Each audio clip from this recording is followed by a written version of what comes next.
اعوذ باللہ من الشیطان الرجیم۔ پناہ مانگتا ہوں میں اللہ کی شیطان مردود سے۔ بسم اللہ الرحمن الرحیم۔ شروع کرتا ہوں اللہ کے پاک نام سے جو بہت بڑا مہربان نہایت رحم والا ہے۔ قل اتحاجوننا فی اللہ وهو ربنا وربکم ولنا اعمالنا ولکم اعمالکم ونحن له مخلصون ام تقولون ان ابراہیم واسماعیل واسحاق ویعقوب والاسباط كانوا هودا او نصارا قل اانتم اعلم ام اللہ ومن اظلم ممن كتم شهادة عنده من اللہ وما اللہ بغافل عما تعملون تلك امة قد خلت لها ما كسبت ولكم ما كسبتم ولا تسألون عما كانوا يعملون۔ کہہ دو کیا تم ہم سے اللہ تعالیٰ کے بارے میں جھگڑتے ہو جو ہمارا اور تمہارا رب ہے؟ ہمارے لیے ہمارے عمل ہیں اور تمہارے لیے تمہارے اعمال، ہم تو اسی کے لیے خلوص کرنے والے ہیں۔ کیا تم کہتے ہو کہ ابراہیم اور اسماعیل اور اسحاق اور یعقوب اور ان کی اولاد یہودی یا نصرانی تھے؟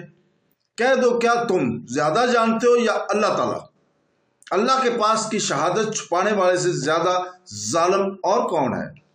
اللہ تعالیٰ تمہارے کاموں سے غافل نہیں۔ یہ امت ہے جو گزر چکی، جو انہوں نے کیا ان کے لیے ہے اور جو تم نے کیا تمہارے لیے۔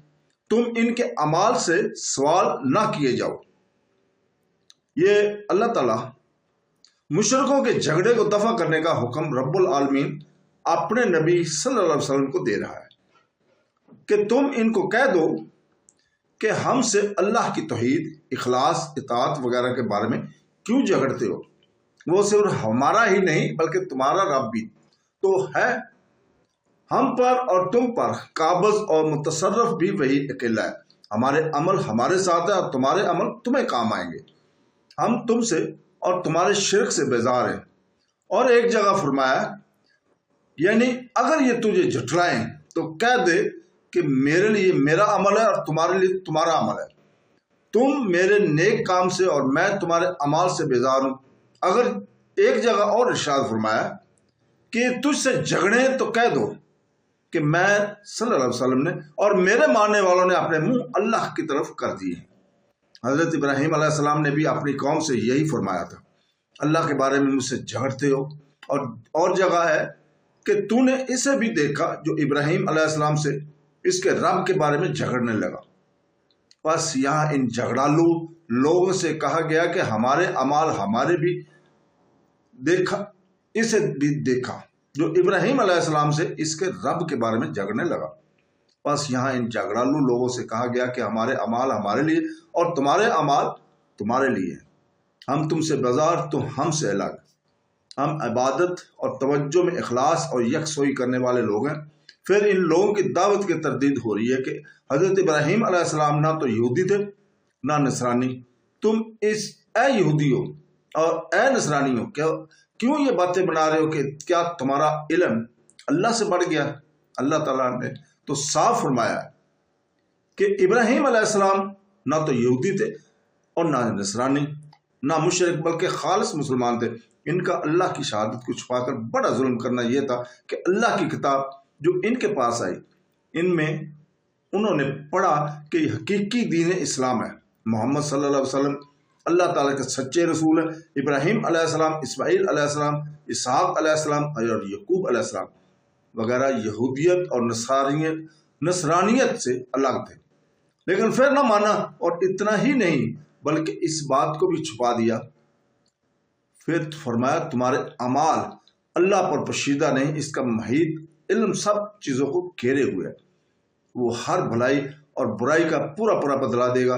یہ تنبیہ کرنے کے بعد پھر فرمایا کہ یہ پاک باز جماعت تو اللہ کے پاس پہنچ چکی، تم جب تک ان کے نقش قدم پر نہ چلو، صرف ان کی اولاد میں سے ہونا تمہیں اللہ کے ہاں کوئی عزت اور نفع نہیں دے سکتا۔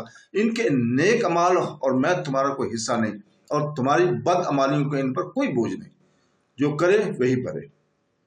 تم نے جب ایک نبی کی تکذیب کی تو گویا تمام انبیاء علیہ السلام کو جھٹلایا، بالخصوص اے وہ لوگوں جو نبی آخر الزمان علیہ السلام کا مبارک زمانہ میں ہو، تو تم بڑے ہی وبال میں آ گئے۔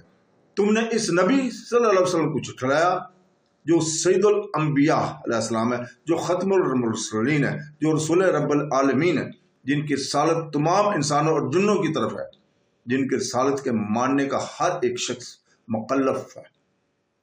اللہ تعالیٰ کی بے شمار درود سلام آپ صلی اللہ علیہ وسلم پر ہوں، اور آپ صلی اللہ علیہ وسلم کے تمام انبیاء کرام علیہ السلام پر بھی۔ صدق اللہ العظیم۔